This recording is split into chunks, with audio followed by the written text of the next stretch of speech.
नमस्कार, मैं हूं अशोक वर्मा। आप देख रहे हैं टीवी 20 न्यूज। अब शुरू करते हैं खबरों का सिलसिला। आजमगढ़ में पूर्व मंत्री रामाश्रय विश्वकर्मा ने आज आजमगढ़ के नेहरू हाल सभागार में आयोजित विश्वकर्मा चौपाल में विश्वकर्मा समाज के लोगों से जनसंवाद किया। श्री विश्वकर्मा ने कहा, सबका साथ और सबका विकास की बात करने वाली भाजपा सरकार में आपकी हिस्सेदारी कहाँ है? भाजपा राज में विश्वकर्मा समाज का विधायक क्यों नहीं है? सपा सरकार में हमेशा विश्वकर्मा समाज का विधायक एमएलसी भी रहा है और समाज का मंत्री भी रहा है।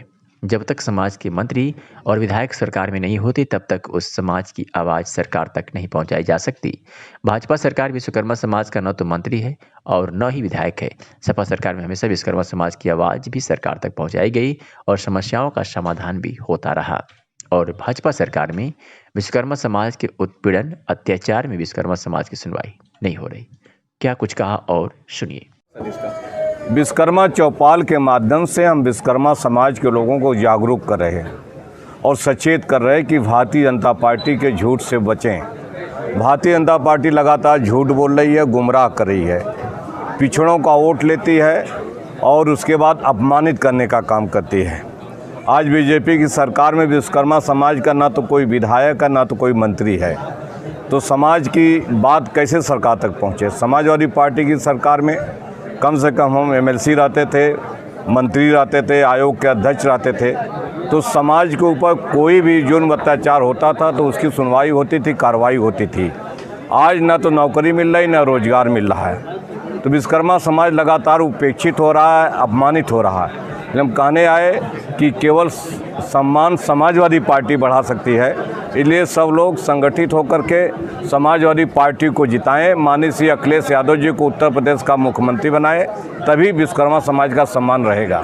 इस तरह से आईटी के रेट बढ़, ये भारतीय जनता पार्टी अपने हार से बौखलाई हुई है और ये इनकम टैक्स से लेकर के तमाम एजेंसियों का उपयोग कर रहे हैं, लेकिन उत्तर प्रदेश की जनता ने निर्णय ले लिया है, मन बना लिया है, चाहे बीजेपी कुछ भी करे, लेकिन इस बार 2022 में समाजवादी पार्टी को जिताएंगे, माननीय अखिलेश यादव जी को उत्तर प्रदेश का मुख्यमंत्री बनाएंगे।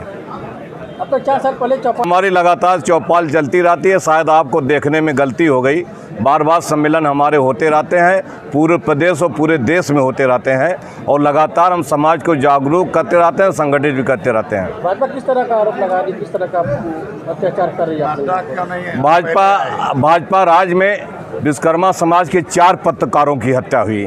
सहारनपुर में आशीष धीमान की हत्या हुई, झांसी में जितेंद्र विश्वकर्मा दैनिक जागरण के पत्रकार की हत्या हुई, कुशीनगर में राधेश्याम विश्वकर्मा की हत्या हुई, उन्नाव में विश्वकर्मा बेटे के साथ बलात्कार हुआ, पीलीभीत में बलात्कार हुआ, आपके वहाँ शाहजहाँपुर में बलात्कार हुआ।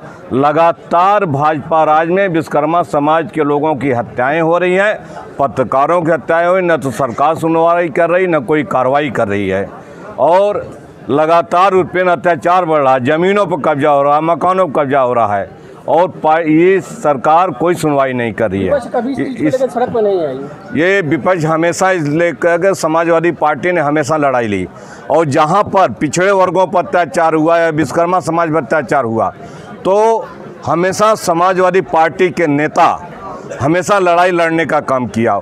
उन्नाव की रेप की घटना में पूर्व मुख्यमंत्री और समाजवादी पार्टी के राष्ट्रीय अध्यक्ष माननीय श्री अखिलेश यादव जी प्रोटोकॉल को तोड़ करके विधानसभा के सामने धरने पर बैठने का काम किया था।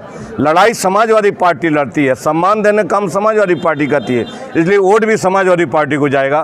चाचा भतीजे का जो गठबंधन हो रहा है कितना मुफीद साबित होगा समाजवादी? निश्चित रूप से भारतीय जनता पार्टी का राज जो है पलटने का काम करेंगे और समाजवादी पार्टी की सरकार बनाकर माननीय अखिलेश यादव जी को उत्तर प्रदेश का मुख्यमंत्री बनाने का काम करेंगे।